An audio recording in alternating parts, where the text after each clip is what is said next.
Come on, Facebook. Let's go, Facebook. Let's do it.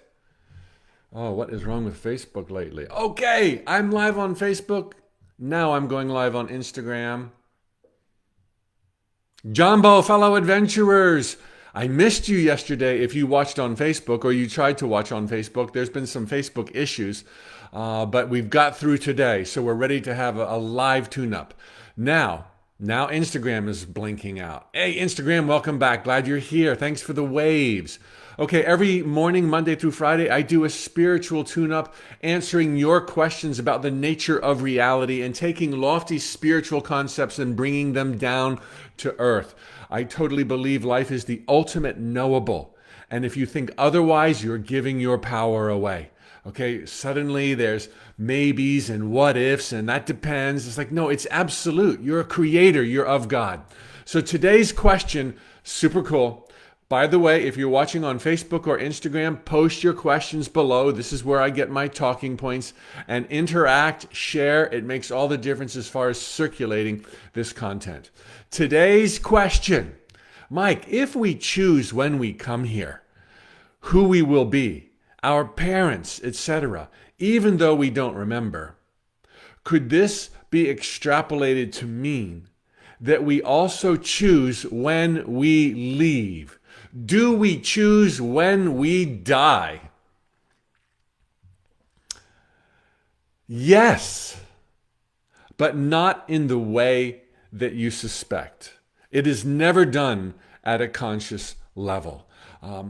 Prior to our arrival in these sacred hallowed jungles of time and space, where we have a full deck of cards, prior to the self-chosen amnesia setting in, we see the landscape of eternity. We see all possibilities. We see the past, the present, and the future. They're all happening simultaneously. And based on our desires for fun and learning, we pick where, when, how, who, all of those details for the stage and the likelihoods it will create for another adventure into these jungles of time and space. I have talked about almost all of those points in an earlier spiritual tune-up. So check out the directory in Facebook, Instagram, or even YouTube, and you'll be able to find some of these concepts already approached. But I never did talk about choosing when we leave. Unrelated to suicide, which does have its own talking point in a spiritual tune-up. Okay, so here's what I want you to get. That prior to being here, we were consciously integrated with our higher selves, making life and death decisions, if you will. Once we're here, oops, excusez-moi. Once we're here, let me, it's already... Do not disturb. Hey, phone is just trying to talk to me. Once we're here, we don't have that higher perspective. Yet, we are still consciously streaming by choosing our thoughts, choosing our perspectives, which brings us emotions and passions and fears, lions and tigers and bears. We are streaming 24/7, although without a higher awareness. Most people have no idea that they're creating their reality consciously or unconsciously on the fly based on a confluence of all of their thoughts. So when you choose thoughts, whether you realize it or not, what happens here?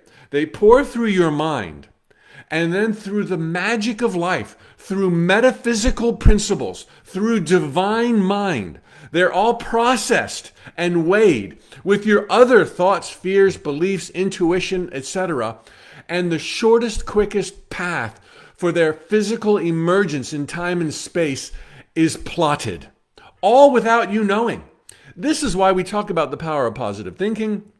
This is why we advocate creative visualization, because even though we don't have to handle the logistics, what we choose to put in our mind, sparked by vision boards and affirmations, will have a powerful effect as it goes through the machinations of divine intelligence to be streamed before our very eyes, either in days, hours, weeks, months, or years into the future, depending on how massive or powerful or transformative our visions are.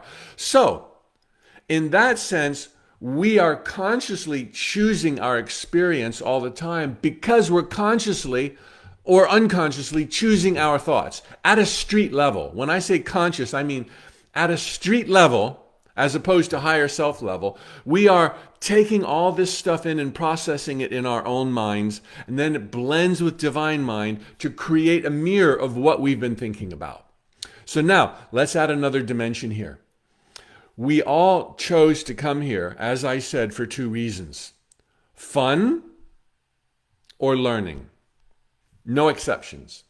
Well, maybe somebody came here to be an example. Maybe somebody came here for some very high and mighty reason. But generally, 99.9% of the time, we are all here for fun or learning.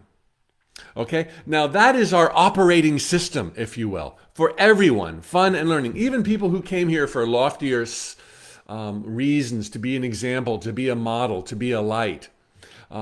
There's still fun and learning in that for them.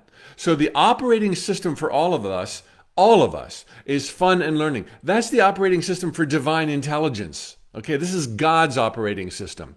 So now, take what I said earlier, that we're taking in all of these thoughts, choosing our thoughts. I'll think good thoughts, I'll think empowering or disempowering. I'll think loving, I'll think hateful. I'll be afraid of the lions and tigers and bears, or I'll see challenges as an invitation to step. We're processing this mush all the time. It goes into divine mind, and it comes out as the world around us, a physical representation as soon as possible, based on what we've been processing. Now, consider our processors that do all of the logistics that bring you wealth and abundance, or friends and laughter, or a broken heart, or coronavirus, or cancer, or all of that's you. That operating system is like love and learning, joy and learning, fun and games. So as long as the operating system is being fed, and there is either fun and learning now, or a great likelihood of its potential in the future, as long as that's being met, everything continues, and we don't have an expiration date. When through overwhelm, through fatigue, or through achieving what we wanted to master when we chose this game in terms of learning, when we kind of get to the end of that rope, either because we've got A+, or because we got, we failed, and we refuse to learn, and we refuse to grow, and all of a sudden does not compute, will not work, this is not who you really are, then in the logistics based on the choices of perspective and your thoughts, an exit plan will be crafted. And the exit plan will be based, like all other manifestations, based on a confluence of your beliefs. Oh no, I'm vulnerable, I could get cancer. Or I'm angry at the whole world, and that could give you cancer. Or you'll look for a traffic accident, or you'll choose coronavirus in the most lethal form, or you'll just coast into a slow checkout. There's a million different ways, obviously, and a million different reasons that somebody would be checking out. But it is never thrust upon us. It is not a function of destiny. We never consciously choose it, unless, of course, it was a suicide, which is always a terrible idea. Look at the last tune-up. Yet still, because we are choosing our thoughts and our levels of optimism through our thoughts and our levels of pessimism and negativity, we still remain in control and at the helm of our ship, and we are therefore the ones who program our exit, even though that does not happen consciously. Now, a little footnote. If you're feeling like ho-hum, you're bummed out, you're maybe feeling depressed, you don't feel any joy, you don't feel like you're learning anymore, you're kind of thinking, oh, well, with what Mike just said, that must mean my checkout is near or inevitable. It's impossible to make that conclusion with any degree of confidence or certainty. It's not knowable from street level. Okay, right around the corner, as the world is shifting, there's going to be new opportunities that you can't comprehend right now, that you can't see right now. Here's a test from Illusions by Richard Bach. If you're still alive right now, that means you're not ready to die. that means there's still stuff to be done, love to be shared, lessons to be mastered. Okay, so if you're alive, it doesn't matter if you're bummed out, doesn't matter if you're depressed, doesn't matter if you don't see any more learning in your future. That's irrelevant.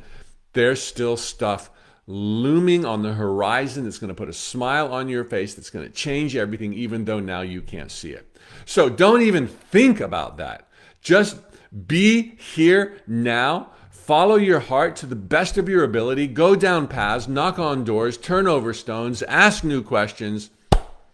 And I'll see you in the winner's circle 1 year, 1 million years from now in realms beyond. Tally ho, every best wish. Thanks for being there, and we'll see you tomorrow.